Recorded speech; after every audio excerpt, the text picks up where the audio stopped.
So, I have a unit test tomorrow. I have actually 2 unit tests tomorrow for school. Does that stop me from making a long-awaited YouTube video? Nope. So, I haven't uploaded for actually a decent time. Especially, I haven't updated anything really about my carnivorous plant collection. So today you'll get to see basically everything. And so, if probably some of you guys probably don't care, but I haven't uploaded for a long time. One, it's probably because of schoolwork. Second of all, for a certain time, I kind of gave up on growing carnivorous plants. So some of them died. I sold some of them. So yeah, but lately I've come back nice and strong. I'm starting to like these guys again. I'm giving them love, and I'm coming back strong. So sorry about the inconsistency for uploading. So I guess let's give some tour. And yeah, my collection have sized down a bit. Sold a couple plants. Some of them died because I kind of neglected some of my plants for a while. I wasn't that interested in the hobby, but that's my own fault. No one to blame. So yeah, here's the Nepenthes maxima. Yeah, as you can see, it's not really increasing in size. I had it for solid 4 years. Probably because I probably didn't get it the best care you can get it. Here's my Ventricosa, a bunch of it's probably grown into a lot of vines now. Here's the Pinguicula. I'm also propagating some Pinguiculas. These are some staghorn Sundews. This was from this exact same plant I got 3 years ago. I also kind of neglected them. All the plants died off. I just only watered it. I didn't give them any light. Now I started giving it light, and a bunch of Sundews have sprouted out. I mean Digitoma giant and Sandersonia. I kind of just neglect these guys too. I used to do that, but these guys are immortal. If you just water them, they won't die. Literally they can't die. So, and my King Sundew. So the main plant has actually died. You can see how much vine, actually how long the stalk formed before it died. But I don't know, maybe because age, but King Sundew has thick roots, so there's a lot of new plants growing out. Here's my Humboldtii, Utricular Humboldtii. I think most of the growth died off because there was I didn't neglect it, but it was sort of a very bad pest infection. I think it was scale. Yeah, those were scales. Now this is the boring part of the update. This is where slightly more interesting things happen. So these are my Cephalotus. Yeah, these plants have been with me for for almost 4 years. And I think if you look back to my fluorescent bulbs are kind of hot. But if you look back to my older videos, my first video I think is called Cephalotus Care Part 1. You see that plant, the one that I shipped all the way from Poland? Yeah, so that plant actually didn't die or anything. These are all of the main plant did, but I actually used the roots as root cuttings, and these are the resulting offsprings. These are a couple years after the incident. And this plant over here is also one of them, but I'm putting it under here to test out this new light, how my cephs do under the lights. And I guess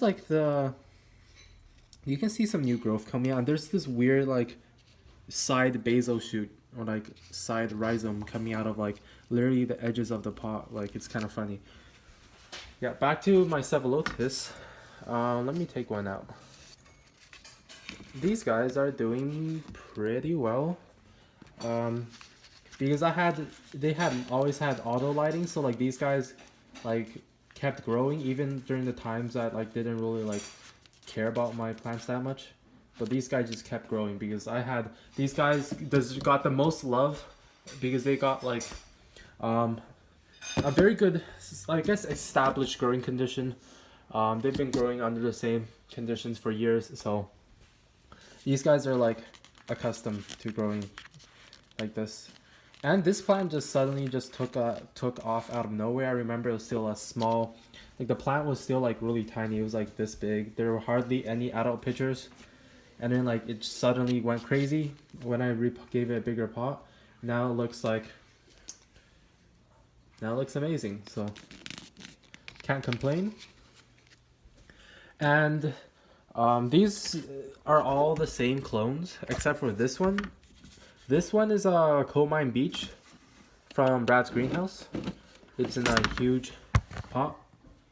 And this one didn't really increase in size that much. It's just like, well, actually no, it did increase in size, but like from like comparing to a year ago, like just increased a little bit in size. Like lots of like new growth, but. And sorry, this is like a awkward position to film. I should probably take all of these guys out before like filming. And here's another one of the Cephs. This is like what you call like, I guess, and on a marketplace, this is basically considered an adult plant. Got a lot of healthy adult pictures. New ones coming along. So yeah, there's my Cephalotus. You can take a look at these guys a bit more. Oops. Yeah, and then here's my hillside Cephalotus on the hill. If you look here, yeah, it got a lot of adult pictures going on for it. It sort of like stayed the same size over the couple years. And if you like, I'll just show you some here. All pretty good Cephalotus growth. These guys are really happy. The Nepenthes hamada is right in there. Lately, like it's sort of like been getting smaller for some reason. Like, so like I figured it probably like the humidity isn't high enough. I've been growing it in this box, but like it's like Canada, so like the humidity isn't really like high.